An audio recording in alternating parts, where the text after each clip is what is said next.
As you heard last night, President Trump vowed to enforce immigration and border laws while we still await his new travel ban. Joining us now this morning, Jasmin, Samy from the Council on American-Islamic Relations. Thanks for coming back in. Thank you. What did you think of the speech last night? Well, you know, it's not more of what he said than what he didn't say, and a few contradictions. So what he didn't say, so he did condemn the attack and the killing of a Muslim man in Kansas. But then what are the actions? People here, the American Muslims, fear that there is a lot of hate crime happening, a lot of hate speech happening, not just since the elections, but even before. And I have not heard of how are we going to keep everyone safe? How are we going to keep everyone safe from inside? We've had mosques burnt down, being vandalized, as you can see in Colorado and Florida. The other contradiction was with the immigration.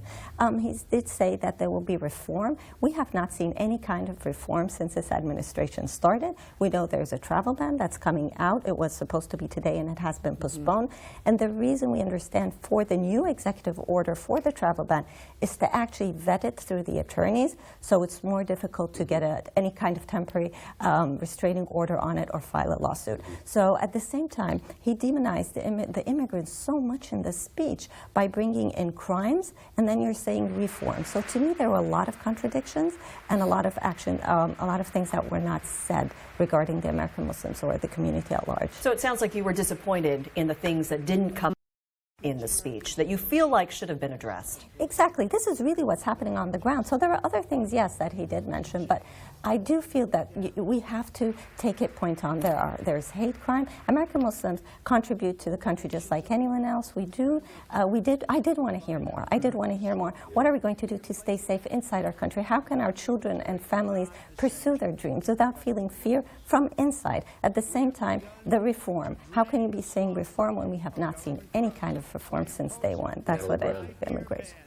We were speaking in the hall about areas where there may be common ground, what you would like to see in terms of the president reaching out, and what would you like to see in the new executive order that is coming out shortly?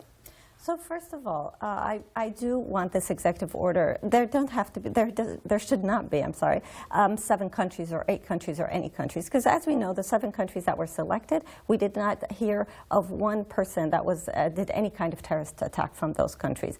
In terms of reform and how to work the due process and coming in, we already have, immigrants and refugees already go through 9 organizations to get their clearance.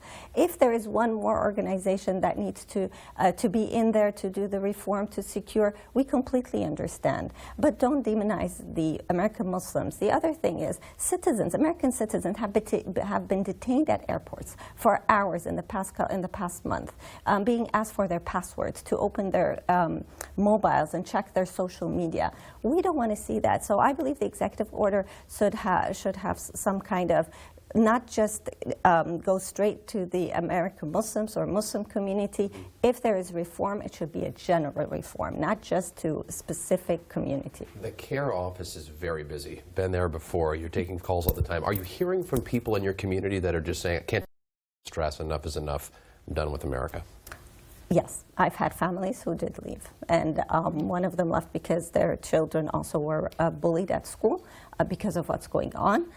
So it's not just about what's happening. To me, the executive order or everything happening in general with the government, it kind of spills all around. So you see kids being bullied at school, you see more increase of hate speech and hate crime, because people have been, to me, they've been empowered to do so. They feel that they can do, emboldened that they can do, because the administration is actually attacking American Muslims when they should not be. For people who are deeply concerned and also the president's critics, is there anything he can do to try to win over your support? What needs to happen following this speech where we did hear similar policy but different tone? We have to acknowledge American Muslims are part of the community. That's it. We are part of this community. We contribute to the economy. The children, the parents, the families have the same dreams. They want to live the same life. We're just part of the same American Muslim. And also in terms of immigration and refugees, if you have a reform, not just attacking or going straight to Muslims who are coming in or the Syrian refugees.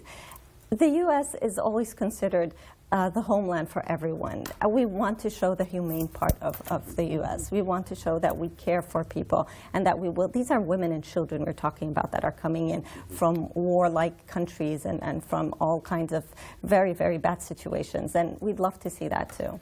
Jasmin, Samy with the Council on American-Islamic Relations. Thanks for coming in this morning. Thank you so much. You. Thank